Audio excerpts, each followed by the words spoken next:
Support for this show, Politics Done Right, comes from politicsdoneright.com, publishers of How to Make America Utopia, Take Away the Economy from Those Who Rigged It, As I See It, Class Warfare, The Only Resort to Right-Wing Doom, It's Worth It, How to Talk to Your Right-Wing Relatives, Friends, and Neighbors, and other books written by Egberto, Willies.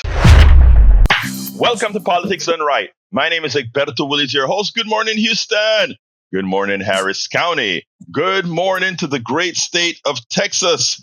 Good morning to the entire United States. And of course, good morning to the entire world, receiving our signals via the magic of El Internet, that magical system created by we the people, created by you. Anyway, folks, without further ado, let's get moving and get to the geniuses in LS Studio. And what I understand is we have the hero back, El Señor Howard Reynolds and the hero. Jack Van Bever. Oh, Yes. Lord. Even when I'm here, you only have one genius. That would be Jack. Jack knows how to do all this stuff. He's the genius. I'm not. I'm just the guy who looks at it and goes, okay, put a little more glue on that tin can and string. That's not what Jack told me. Yeah, well, I pay him well for that. It is Wednesday morning at the radio, the 30th of October, here we go, the 30th of April, 2025. And I was thinking about having a rant this morning, and I think I'll go ahead and do this. I was exercising my favorite sport of arguing with MAGAs on Facebook, and the guy he said something. I said, look, it's now not a matter of left or right. It is a matter of survival. I am glad you said that. Well, they always want to go, well, you lefties and you libtards and you blah, blah, blah. Hey, it's not like that. MAGAs, you're getting screwed too. We just happen to know that we're getting screwed and you're just waking up to it. The fact of the matter is, there's no left, there's no right, there's only unite. Because if we don't, and we keep separated, we're going to go into a full fascist government. The jackbooted thugs who kick in doors and arrest people, that could be you next. Do you realize that? Maybe they got the wrong address. Maybe they're dragging you out at 3 o'clock in the morning in your pajamas, or in my case would be a sheet. No, I mean, seriously, this has got to stop. This absolutely has to stop. And it can't stop with, you're just a righty. You're just a MAGA. You're a brainless idiot because you voted wrong. Well, we got to stop that, people. We got to stop it, and we got to stop it today, because there's no left, there's no right. This is what we unite. So there's more of us than there are of them. So that's what you got to think about. And that's my rant for today. And Jack has a full page of wisdom, so probably wiser than what I've just said. Brother Jack. What you said, Howard, was right on. I mean, really, because as Egberto has said, that we need to provide a soft landing for MAGAs, the disgruntled MAGAs that figure it out and decide that the progressives have the policies they want. We need to not talk bad about them, but just accept them, as, part of the party. Okay. Here's your headlines regurgitated by Jack. I love it. All right. No. Illinois Governor J.B. Pritzker channeled Bernie Sanders and AOC and unabashedly progressive speech that MAGA and progressives should love. Welcome disgruntled MAGAs to the Progressive Party. Amazon won't display tariffs cost after Trump whines to Bezos. Senate Majority Leader Chuck Schumer says all companies should be displaying how much the tariffs contribute to the total price of products. And the last one, Medicare For All is the standard that would show the people that the government is listening to the people.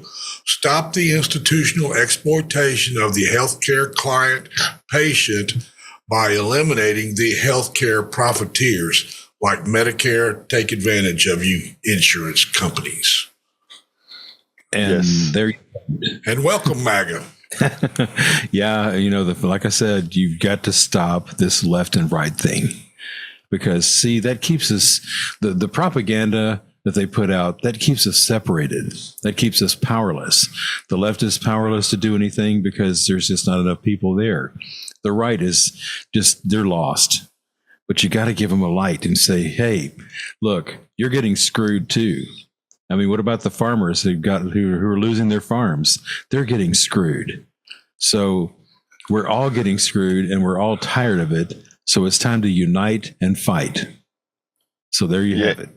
Well, I agree 100%. Before I get started, I want to welcome in the chat so far Joanne from Los Angeles, California. We also have Lisa Blair from Atlanta, Georgia. And in Substack, we have a bunch already. We have Mark, Lorraine, Jay Gammon, Susan, Mary, Paulette, Ben, Brandon, Deb, McKeefish, Linda, Atomic, Marge KJ, Joanne Sarsiski. Thank you guys for being here. And as more come, I'll say hello. Good morning, Marge. How are you doing this morning? And you know what? I'm going to start with with what Howard just urged. And it is true. And also, when Jack said, let's remember, give everybody a place to land, and because I'm always talking here and here, I also like to talk about my own deficiencies and overcoming the deficiencies. There are a lot of people that are always out there telling you what to do and why you're wrong, as if, they could never be wrong or they could never be that person.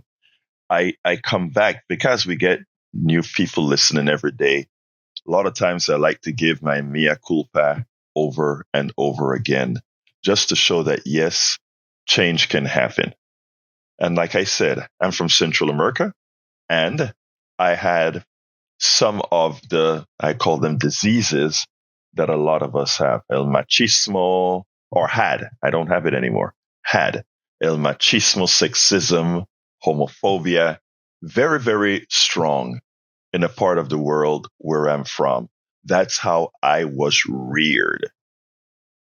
And not till I came here to the United States and became a part of a crowd that believed in inclusivity, believed in I love to say, believe in love, actually, to be able to love everybody, right? Was I able to look in the mirror and change? One of the hardest things to do is to change something that you were born with, reared with. That goes with everything: homophobia, sexism, racism, everything. But the thing about it is, human beings have the ability to change. And every time I look in the mirror, I see that human being that changed from a person that wasn't a good person to somebody who intentionally did the work on self to become a good person. We are a result of how we were reared. One of the reasons I tell people all of the times, I don't have enemies. If I would tell folks, I've got sexist friends, I've got homophobic friends, I've got racist friends, I've got all of these. And when I said, people are like, well, why do you stick with them? Because there were times when other people had me as friends, people that were better than I am, in that they didn't have the hangups that I had, and they didn't throw me to the curb. They worked with me, and they showed me the way, and they gave me a place to land. They gave me a place to atone. They gave me a place to redeem myself. Not looking for a pat on the back, because having the diseases that I had was horrendous, right? And changing that took an effort, and that is what we ought to do as a country. And individually, all of us individually, when we look in the mirror, until we change the parts that need to be changed about that individual that we are looking at in the mirror, until we make that change, guys like Trump, guys like the plutocracy, guys like the oligarch that run the oligarchy, they will always be able to take all your deficiencies and mix it with the deficiencies of others to control you, to harm you, and to make sure that they get themselves into a particular position. Many of you out there know, I go back to the election. Many of you already knew who Donald Trump was. And because of the way many of us were reared, many of you were reared, you were able to put all the bad things, all the negative things about this guy, all the things that you know this guy would do wrong. You were able to self-justify that. And he knows that, and the people that pushes him know that, and they went ahead and they take every one of your deficiencies they used against you to justify electing that guy. And until we as a people, as individuals, I should say, decide that we are not going to allow these folks to use our own diseases, our own prejudices to affect voting in the best interest of ourselves and voting in the best interest of the country, none of that is going to change. Our economic system, an unfair economic system, an economic system that isn't based on merit. We've always tried, we've constantly over the last several decades using programs like, yes, DEI to attain MEI, meaning diversity, equity, and inclusion, so that we can actually get a meritorious excellence and intelligence in positions where they should be. We've tried to get there, but our economic system is not a meritocracy.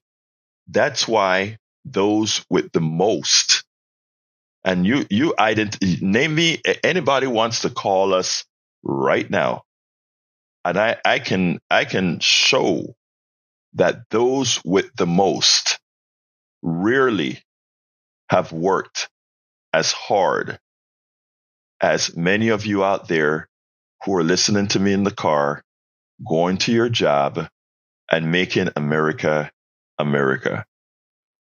Most of the people, this system was designed to have people invited in, I repeat, invited in to become the chosen ones. And look, I'm speaking from a position of somebody who had a successful software company, gave it up for activism. Maybe I'm a fool, I don't know. But I can tell you, there are certain limits that this system puts on you. And I can go through the iterations of forming a company from scratch, and a comparison between one who formed it on credit card debt versus one who had been invited by the types of loans they were able to get. I lived it. And I'm saying, and this just simply goes by, you have to be invited to be one of the big guys. Yes, you could be an engineer making a couple of $100,000 a year. Yes, you could be a doctor making $500,000 a year. Yes, you could be a lawyer making XYZ. But let me tell you a few dirty little secrets that many folks don't know.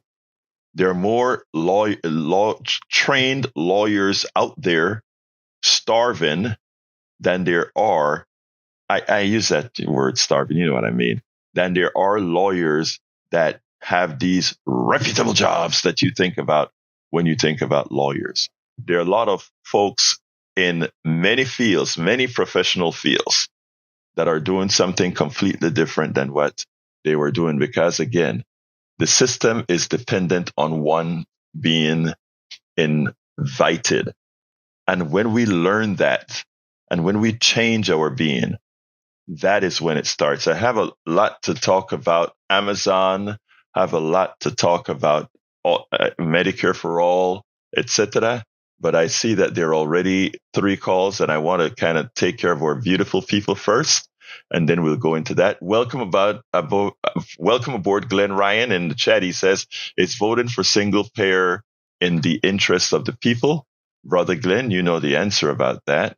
The answer is an absolute yes. John A., welcome. Lily Santo, Farmers Against Stumper. Tim McCurry, me, LBW, Gracie, Daniel Shepard, Judith K., Lana Foley says, using their gift to help the less fortunate get ahead versus the fortunate to take advantage. Julia Atkins just joined. Let's go to Jimmy. Good morning, my brother Jimmy. Talk to me. Good morning, Egberto. There was a wonderful program on Channel 8 last night, all about our libraries. Andrew Carnegie, the richest man in the world from his wealth from the steel industry, donated a lot of money to start libraries all across the country, and that really helped with the education of our people. For a while, the libraries were segregated. Black people couldn't even go to libraries, but all that has changed. And of course, sometimes we have problems with books being censored, and some librarians wouldn't censor the books, and they would go to jail. So they had a lot of crazy things going on there. But Andrew Carnegie started the libraries, and currently libraries don't collect fines anymore. They know that people who have fines don't come to the library, so they want people to come and use the library, so they no longer have fines on books. But I highly recommend programs on Channel 8, like Wednesday night has Nature and Nova, and sometimes Frontline. These are awesome educational programs, and that also shows what wealthy people can do with their money donated to a good cause, like Houston Public Media or KPFT. Incidentally, I wonder if KPFT might start asking for used cars. That's what the other stations do, that, and that might be a good way to raise some money for KPFT. Yeah. KPFT does do the used car. KPFT does. And thanks for bringing that up. Let me just tell everybody, if you have a used car, as you know, a lot of times you take that used car out and they only have salvage value, etc. A great way to donate to KPFT is to, if you have a car that you're not going to use, old car. My one of my cars, when I was getting rid of it, I went ahead and just threw it to KPFT's way. So it's a good way to support KPFT if you have a used car that you're going to get rid of, and somebody else finance a good price for you in a new car or another used car. Just give that car to KPFT. We can make good use of getting funds for that car. So thank you for bringing that up, Jimmy. One more thing. Last night, ABC had a White House correspondent, Terry Moran, interview President Trump on his 100th day in the White House. And, of course, Trump wants to blame Biden for everything. But amazing, Jimmy. Yeah, I mean, I see that, and a lot of that. What gets me is a lot of the reporters, as they're interviewing him, they allow him to say these things, and these things then become a part of the psyche of many people believing that. And rarely do you find that the reporters push back as they should. So, and that's how I found that interview. Anybody who interviews Donald Trump, unless you're going to push back on every point he makes, you're giving him a platform to build his line story to the rest of us. But what can I say? We have a deleterious. Yes. Want people to know how much the tariffs are costing us. There was a rumor, I guess, that Amazon was going to start displaying the cost of tariffs on their goods. and Trump jumped on them about that, but they apparently really don't have those. Yeah, they backed down. I mean, Amazon backed down. But Jimmy, thank you very much as usual for calling. Thank you as usual for being a great supporter of Politics Done Right and KPFT, brother. All right. Keep up the good work, Egberto. Thank you, brother. Thank you. Now, I want to add a corollary to something that Brother Jimmy just said. Jimmy said Carnegie donated a lot of money to libraries and to good causes, which is absolutely true. And, you know, we want to thank them for giving back some of that of their fortune to these libraries, etc. But I want to put a little curb onto that, however, right? Because after you've amassed a certain amount of money, the best way to get goodwill, etc., is to do what again? Do these good things. But I always use a particular analogy, and I swear to you, this isn't sour grapes. You know what I think about the economic system? You know that I don't believe anybody, not I don't believe, it is a fact that nobody has the ability, based on the current value of the dollar, to raise $1 billion unless it comes on the back of many, many others. From a mathematical standpoint, you as a one person do not have the ability to raise $1 billion for yourself, let alone in Musk's case, 300 something billion dollars. So that's where I want to start. So I always use the analogy as follows. If I go ahead and steal $1,000 from you, and that $1,000 caused you pain, and you are starving, you don't know that I stole that $1,000 from you, and I see you suffering in pain, and I give you $100 to buy some groceries to last you a few days. You fall in love with me as being a rich guy who supported you and bought stuff from you, bought stuff for you. But then again, am I really a good person if the way I got rich was first stealing the stuff from you and then just giving you back a piece of the action? That's how I view the most philanthropists, right? They got their monies either inherited or they got their money on the backs of others, and we can go through the machinations of how that was done. And then they have a beautiful face when they create the libraries, create the Ford Center, and all these other things. But the real question is, how did they come about it? And what I'm trying to do with our program here is not about bashing billionaires, because first of all, there should be no billionaires, because a one person with their work and worth cannot really accumulate $1 billion unless it was done on the back of the masses. And that is where I'm trying to get people to refocus how things came about. All right, let's go to Lester. Come on in, Lester. And before Lester, Glenn Ryan, welcome aboard. Jacqueline Campisi from Katy, Texas. Welcome. Glenn as well from Katy. And Alice Aaron Dreams from Summerwood, Texas. Thank you so kindly for being here. Uju M says, Carnegie was a robber baron. Two things can be true. He did more good after he robbed the American people. Uju M, you get it. Thank you, my brother. Let's go to Lester. Come on in, Lester. Yeah, I'm all right, and I know you're all right. So guess what, Egberto? I ain't going to ask you for the 55th time. How you doing? I'm not going to ask you that. Hey, man. Hey, you know, I like the way you always start that, man. Go ahead, brother. Talk to me, Lester. Yeah, man. Hey, the reason I like you, man, because you know when you got callers on hold, you don't keep on talking. You get to your damn callers. I really appreciate that, man. I ain't going to be long-winded, man, but me, if I was a billionaire, I'd be just like Robin Hood. If I was a billionaire and I stole from the rich to help the poor, that's what I would do, man. I mean, you know, I hear that in your voice, right? I hear that in the things that you don't say. And you know what? Also, let me tell you something, Lester. It's funny because somebody, I don't remember if it's on the 3 o'clock show or if it's somebody I was speaking to, but I told them just that. I said, you know what? Most people or, everybody talk about greed is good and capitalism is based on greed being good. And I always said, most people are not greedy. If most people were greedy, the greedy could not exist because everybody would be taken away from the other. Most people are good. Continue, Brother Lester. Right.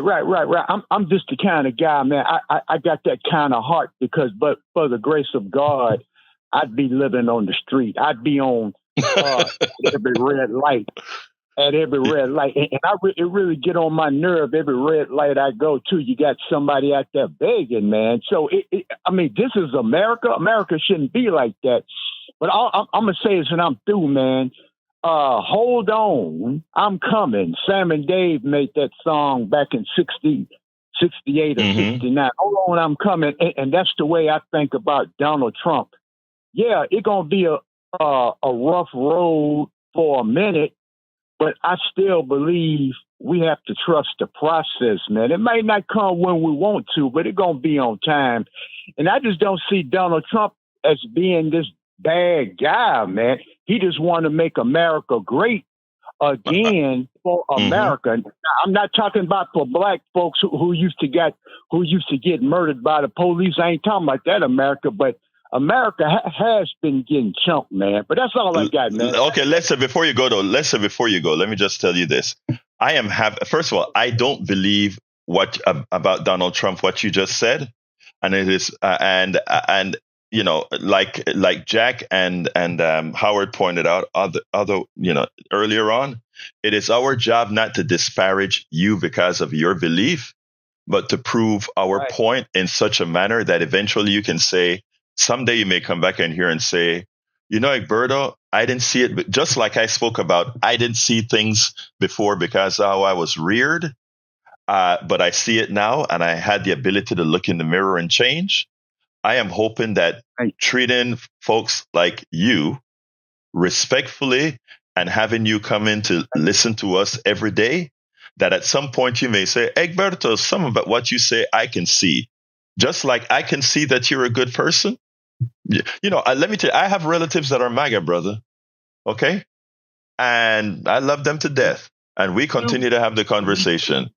All right? So we'll talk some other time, brother. Let's start. I got to go, brother. All right. Peace on. Let's go to Donald. Come on in, Donald. Good morning, Egberto. Silence Do-Gooder 300 years ago, Mrs. Silence Do-Gooder had a lot to say about the points in higher learning education. So we need to revisit his teachings. That's why he's on the $100 bill. Second of all, sometimes I feel like you go towards the elite like you're going to drink the bathwater. Those higher education places have more money than you even know about. And we still fund them, yet they steal intellectual property from the people that work at the colleges and universities. They sell it to the drug manufacturing people. Then they manufacture the drug somewhere else and import it back in. And it's the whole system is wrecked. And wow. We need to do now. Carnegie built his own company, and then he was like horrible because he was a robber baron, and it was a monopoly and all this. But how are we doing any better? Donald, everybody else. I want to give you kudos. I want to give you kudos, Donald. I want to give you kudos because you named the issue, the very important issue at universities. Remember how I start my program all the time. I tell folks, remember, you, the people, we, the people, are the one who created things. We, the people, are the ones who give a lot of money to these universities, create products, and that when those products look viable, they then sell it to corporations who patent them, who get the patent from them and overcharge us for things like medicine, etc. You nailed it. But that isn't the actual issue with Harvard and the other universities. But you're absolutely right. And I'm glad that somebody like you came right out and said it. As far as the patent system, I wrote my book.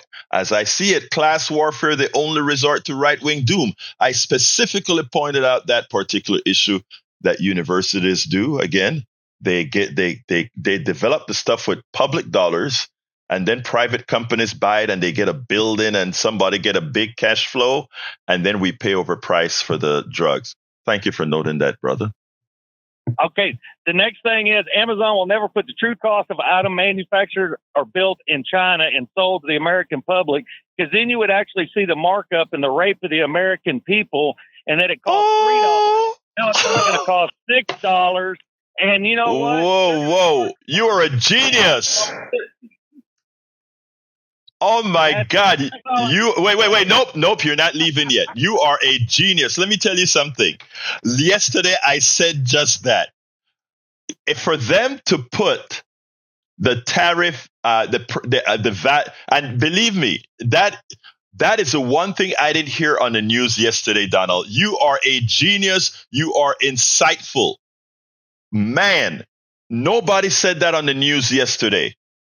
Why I even said that Amazon cave, but yesterday I was speaking to a guy and I said, I don't even know why Amazon was going to do that, because you can backtrack what the original price is from China if you tell them what the tariff is. And then America will see the actual markup that Amazon is making. You can backtrack. So they had to make a calculated decision that most Americans will not do the math that you just spoke about. But you are exactly right. You can backtrack and say, wait a minute. You mean all along I've been paying for this bowl $7 when the original bowl only costed 50 cents? You're a genius, Donald. Thank you for putting that out. All right. Have a good one. Yes, sir. Bye-bye. You take care, buddy. All right. Let's go to, I think it's Bruce next. Come on in, Bruce. Good morning, Egberto. How are you? I am doing fine. Bruce, talk to me. Yeah, I sit out here on the back porch when I listen to you guys in the morning. I put a water dish out because a neighbor's cat jumps a fence and comes over to visit with me. Nice. And then he goes and gets a little drink of water and takes off hunting. Anyway, this morning he hopped the fence, then he turned around and ran back. I went, well, what's up? And I looked up, squinted my eyes, and I seen a possum coming up towards the water dish. So I did my normal thing. I waved my arms and hissed and stomped my foot.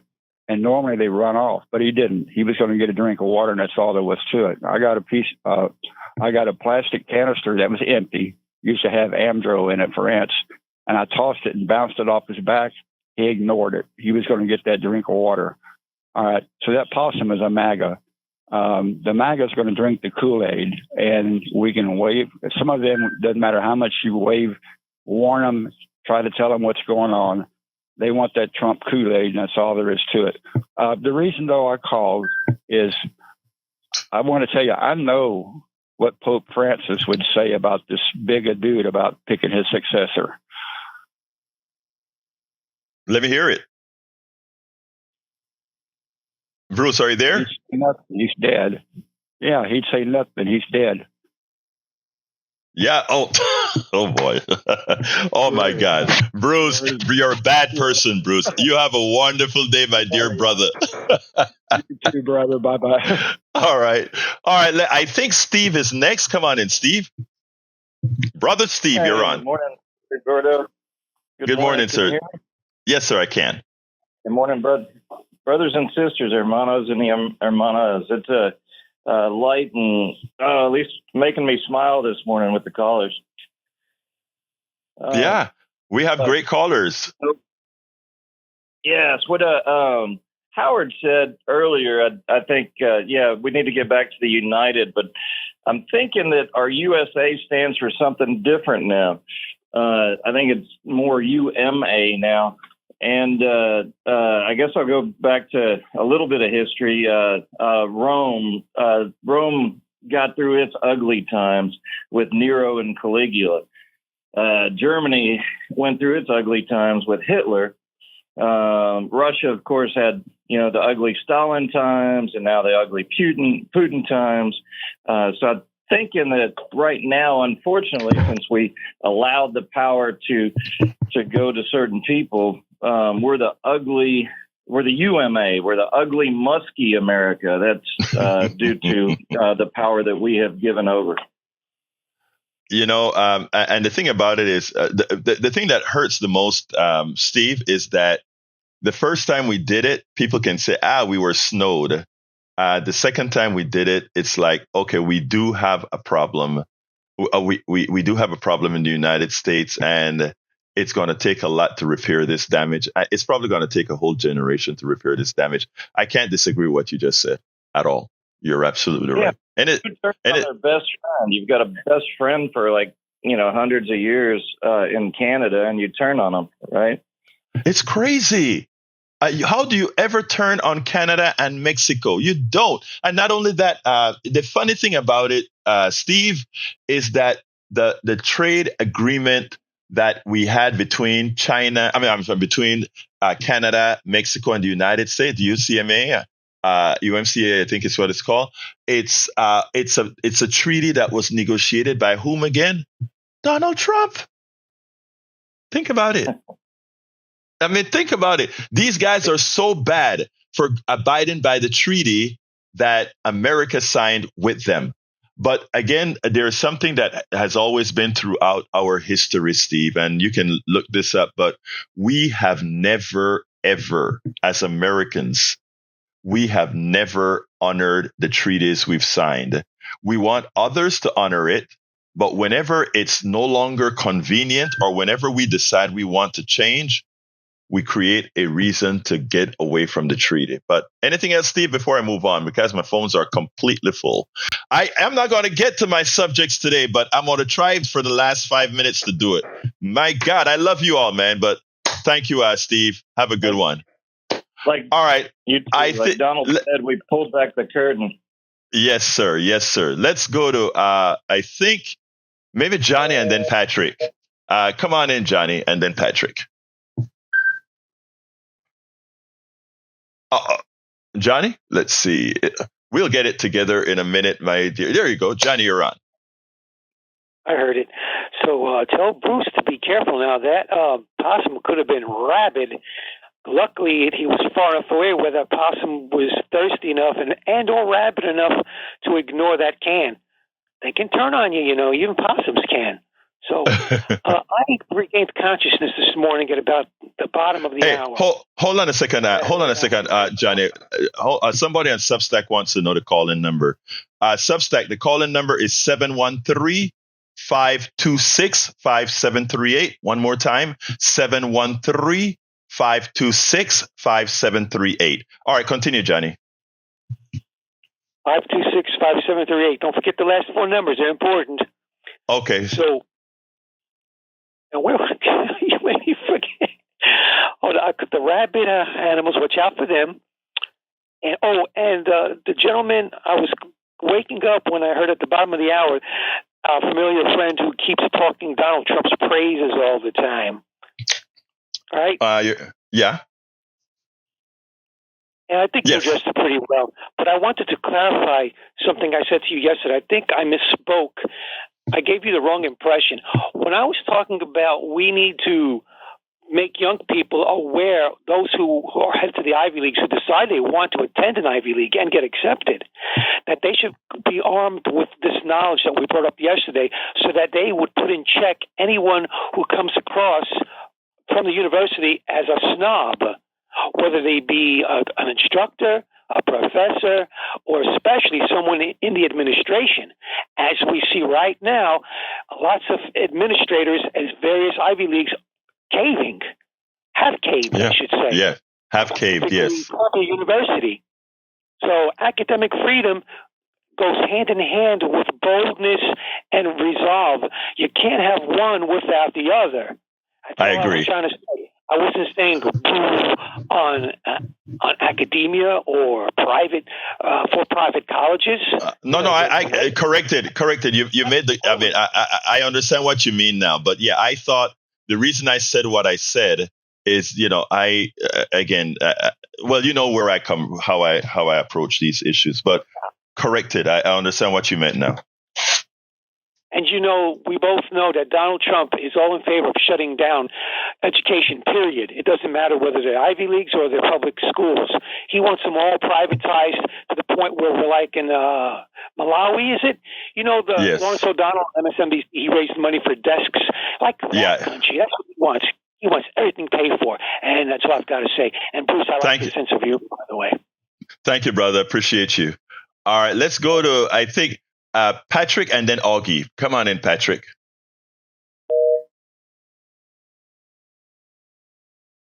Okay, we're going to have Patrick in a little bit. Sorry about that, my dear brothers and sisters. Every now and then we have these little machinations with the phone system. Go ahead, Patrick. Morning. Morning, sir. Morning. How are you? I'm doing fine. Talk to me, my dear brother. I wanted to help out Brian on a couple of things. A couple of weeks ago, I think that he and Mr. Reynolds didn't see eye to eye over Mr. Mangione. Uh-huh. There was a discussion about donating to his legal team. Yes. The party that Brian likes and the neoliberals that Brian sticks up for decided that money was speech and that we have freedom of speech. Mm-hmm. So first off, it's allowed. Second off, this is supposed to be a country where you're innocent until proven guilty, and that is not something that Mr. Mangione has been given. The President of the United States has called for his death before the trial even started. Last time that president did that, he asked for, I think it was 5 people to be killed, and they were completely innocent. Mm-hmm. And so if we're not going to give somebody the fair trial and somebody is putting their finger on one end of the scale, I think that it should be within our right and almost expected to try and push back. If he's not going to get a fair trial from the prosecution side, the defense side should have some help. I donate to him. Look, let me tell you something. All right. A lot of answers that I give can be broken down into one thing, but Trump is president. And the reason I usually say it like that is everything that people have done that's bad, this guy has done. He has stolen. He has, according to a judge, he has raped. He has bankrupted. He has accused that you just mentioned the 5 people. I think you meant from the something 5 that he wanted executed that turned out to be innocent. 5 black men in New York, in the New York Central Park 5, I think is what they were called. So I mean, you name it. The only thing that we don't have this guy on is direct killing. And notice what I said. The only thing we don't have him on is direct killing. Now, indirect killing, that's another story. But anyhow, anything else, Patrick, before I go on? I'm running out of time. Well, the indirect killing is what we have the United Healthcare CEO on. There you go. The other thing I was going to help Brian out on was oligarchy. He said that it's not defined by wealth, but Aristotle wrote the book Politics, and that was over the struggle between the commons and the oligarchy, where he defined them as a social class, typically wealthy, that use government for selfish reasons, and it's at the end means to an end to the government itself. Thank you for that, and thank you for that. The one thing I never studied is all the things about Aristotle and all these other Greek gods and Greek people, folks. You know, I'm very deficient there, so I learn a lot when you guys talk about that. So thank you so kindly for your call, Patrick. And we're going to move on to Augie, and then after Augie, we go to Yuzu. Come on in, Augie. Good morning. Yeah, when you're talking about the libraries, I thought about when I moved to Katy, there was a Y being built, and they're going to put Ken Lay's name on it until it came out on the news how Ken Lay and Enron cheated all its customers, and he was going to go to trial. So then they decided not to put his name on it, and he got his money from cheating the customers, and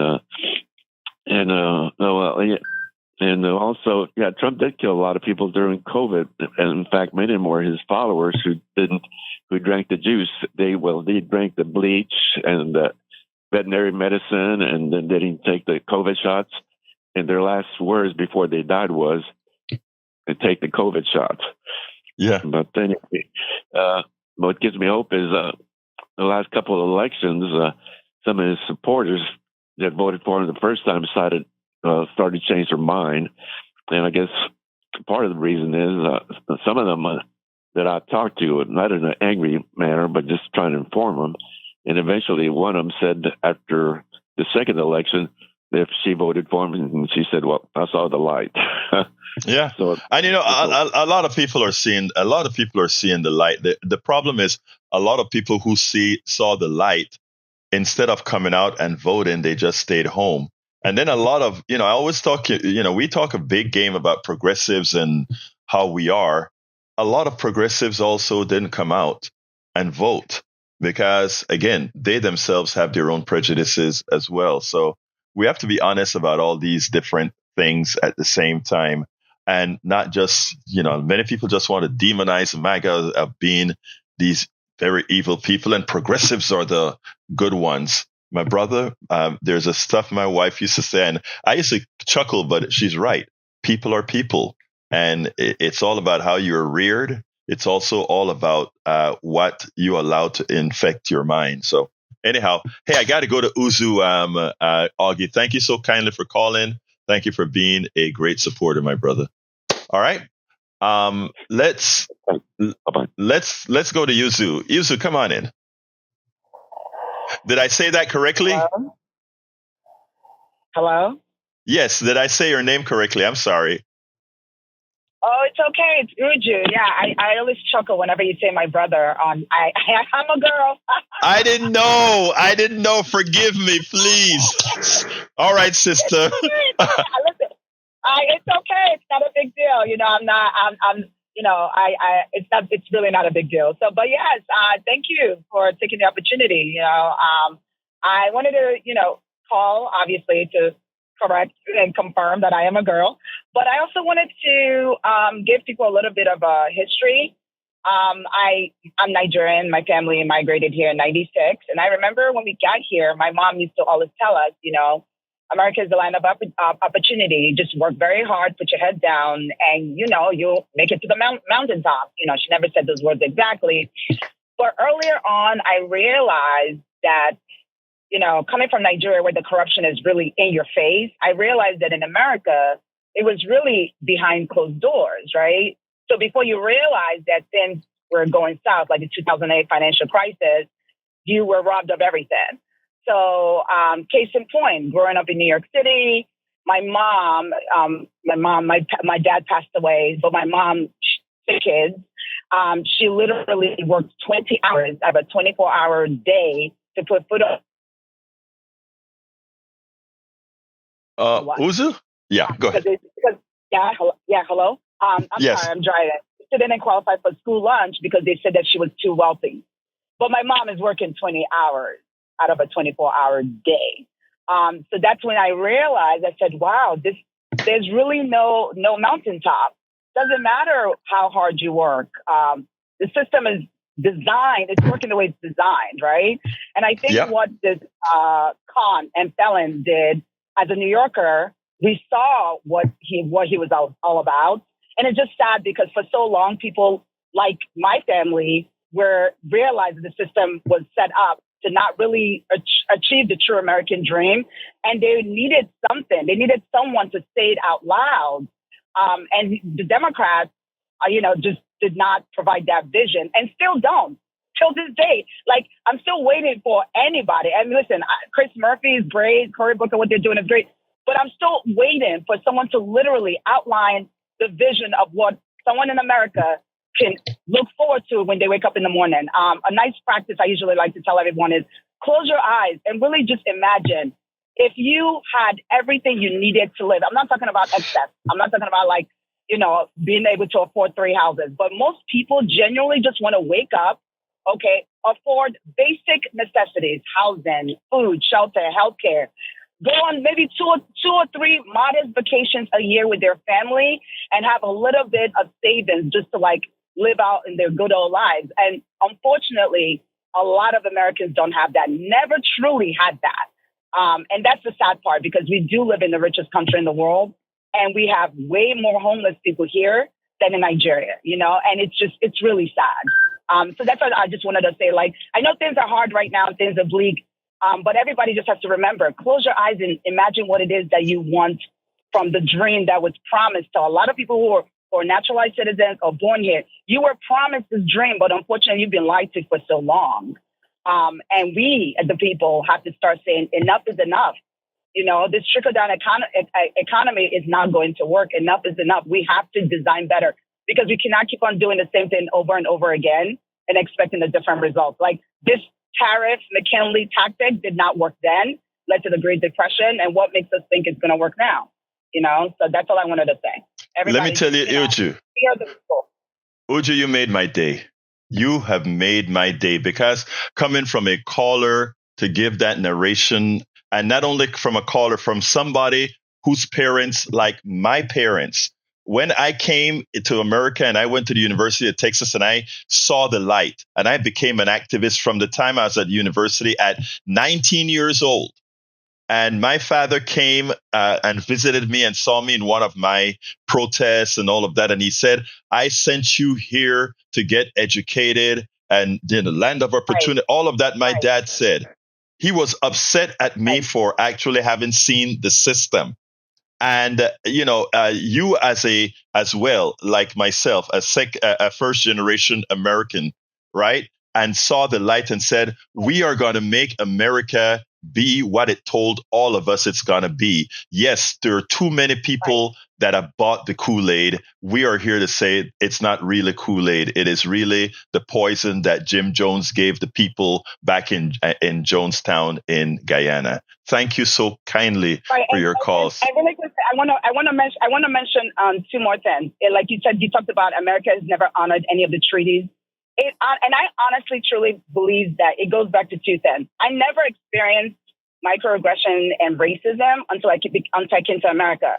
The minute you get up in JFK, which is essentially where we got off, we're New Yorkers, right? Right. And they ask you on the questionnaire is, what's your race? And I said, what do they mean, mommy? She's like, oh yeah, in America you have to check if you're black. And I said, wait, does it matter? Aren't we all Americans? She's like, you're young. When you get older, you understand. So I truly do believe that America is going through this now because I believe in karma and I believe in divine intervention.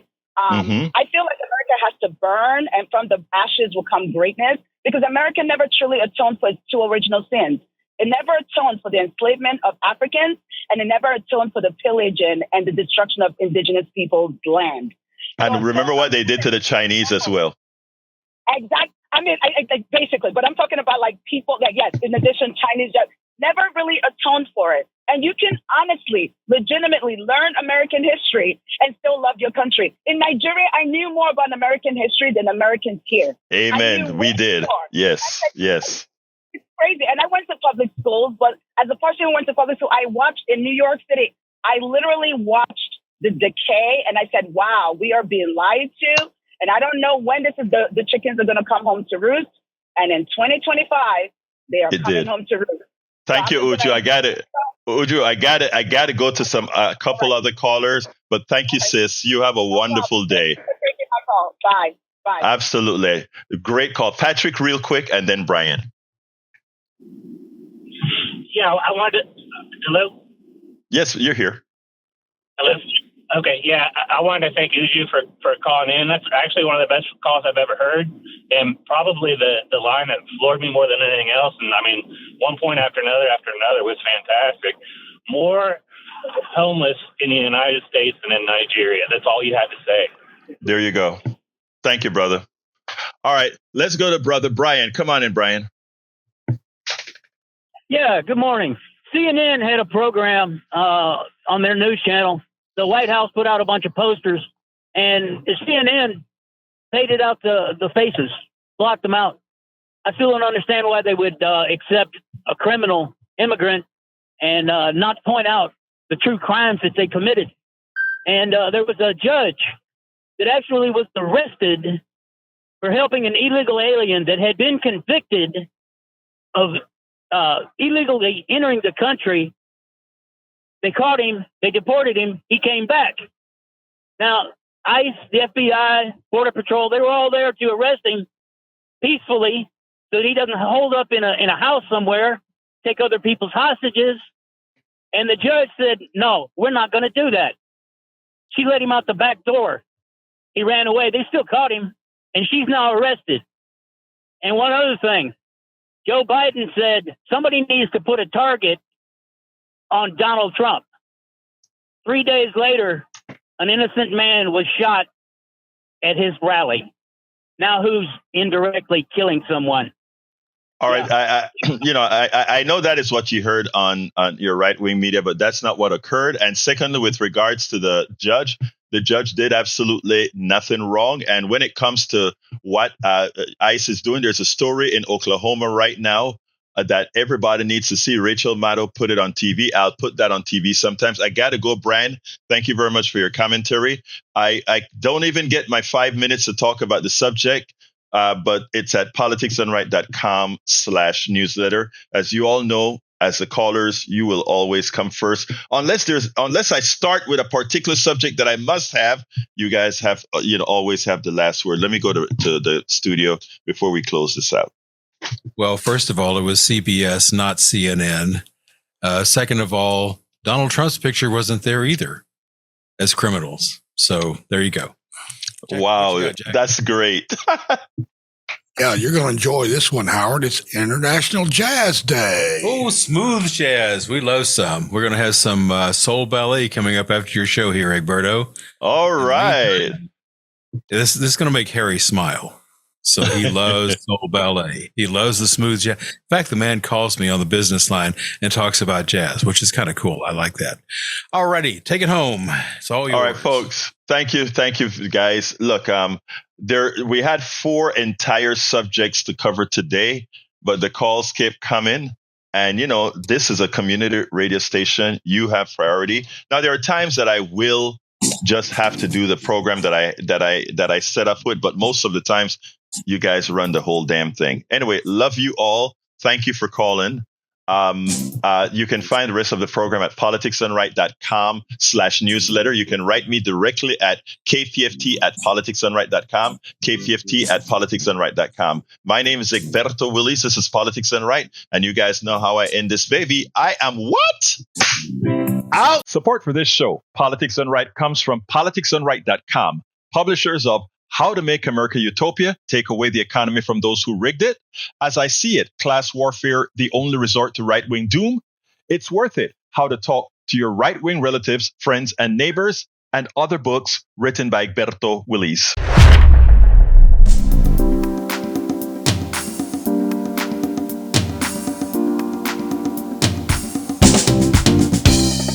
Welcome to Politics Done Right.